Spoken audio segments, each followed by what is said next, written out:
y'all mind if we're in the closet? I literally, well, first off, I'm recording this with my headphones, not with my normal microphone. We're channeling today. I don't know. I am grateful. I just wanted to come on here and talk about how grateful I am. I woke up this morning. It was a beautiful day. First off, I'm in the West Coast, which is just, I'm so grateful. I literally woke up today. It's the end of March and I got to wake up to a sunny day. It was a beautiful, like 82 degrees outside. There was a gorgeous breeze. I got to make my coffee today. I literally, guys, I have been snacking on these homemade muffins I made all day. I made these delicious ass blueberry muffins with like a little bit of cinnamon in them, and they're just so yummy. And I got to do my little like smoky smoke and like do my laundry and just like putter around the house. And I got to like just do that and be like at peace with like my life and everything. And that's so freaking beautiful.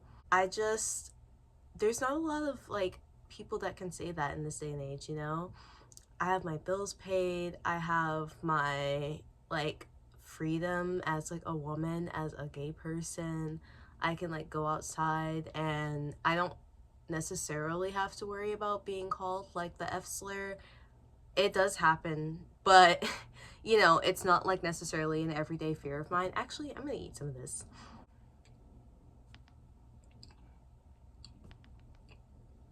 That was so yummy. Oh my god. I just am thinking about the life that I used to live in the closet. Like,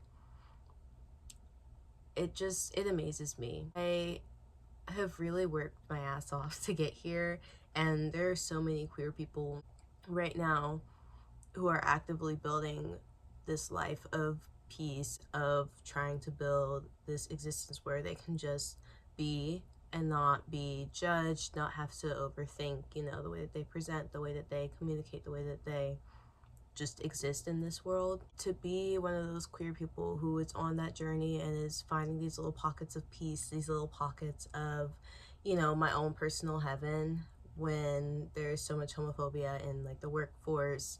Maybe it's from family, from friends, from society just at large.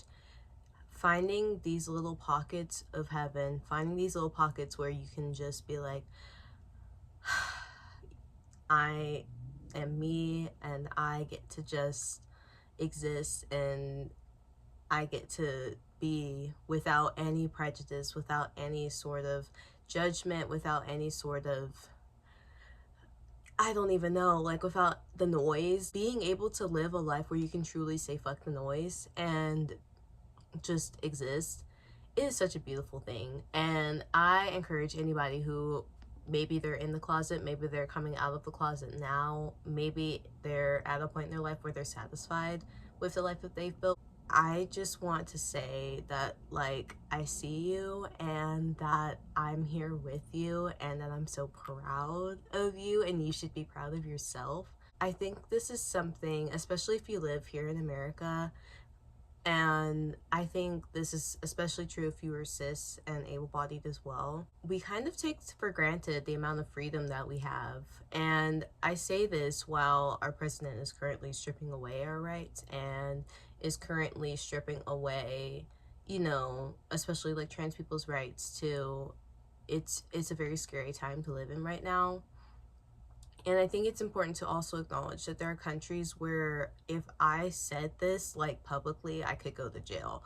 I I just I think about these circumstances that so many queer people are experiencing, about the people who have literally died just trying to live their lives. And I just, the fact that I was able to wake up today, the fact that I'm able to pet my pet cat and make muffins and like drink my coffee and have a good day, and I don't have to hear like a slur or like have Bible verses like recited towards me, is just such a privilege and something that I want to just say thank you for, like say thank you to the universe for.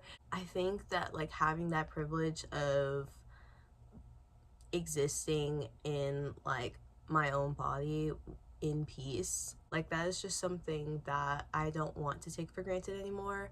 That is something that I want to remember, even with our freedoms being stripped away bit by bit. We have to remember, one, to keep fighting the good fight. This isn't over. Like, even if, like, worst case scenario, like, America as we know it, like, falls apart, it's going to fall apart, and then something new will take its place, because it just will. Like, that that's just kind of like how the world has worked. Angle change, my phone fell. Even just talking about like the little things, right? Like, just to bring it all back, right? I think it is just so cool that we get to, yeah, like, have these little experiences, these little pockets of joy. And like, even this weekend, like, there's trans like day of visibility. Like, my local queer collective is going to, I think they're hosting a yoga and like paint session or something. Like, even little things like that, I'm like, wow, like, I would not be able to have this in certain countries. I wouldn't even be able to have this in certain states, I feel like. And like, I can just like go take the bus and like go talk to other like queer people. And this is something that I don't think I was even able to fathom like a few like years back. And to be able to have this amount of freedom, to be able to connect with my community in this way is just so beautiful. And I think it's just something that we all need to remember, like, in this day and age, right?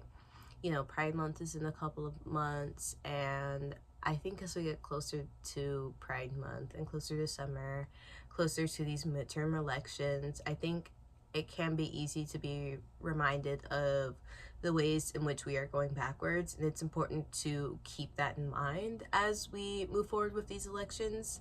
And just in general, like, as we move forward in life, especially again in America. I'm speaking from a very American centric point of view. I think it's also important that we remember, like, to support one another, to uplift one another, to invest in queer joy, because if we don't have hope and we don't have joy, our oppressors aren't going to feel it for us. So we might as well create our own joy, and we might as well celebrate in the things that we are able to have, because bitch, they'll never be able to stamp out your spirit, like, regardless of, again, like, these homophobic crimes, these laws, these horrible things that are happening in our country. At the end of the day, you daring to be yourself, you daring to live your life in a way that is authentic to you, regardless of what other people say, that is already like revolutionary. And I just need you to remember that if you are queer in any sort of, like, in any sense of the word, trans, like, whatever, if you've ever struggled with like any like thoughts of like harm of any kind towards yourself, you pushing past that and you like surviving, you thriving, is already like resistance. And know that your existence is enough as it is. And yeah, I just needed to put that out there. Okay, have a blessed day.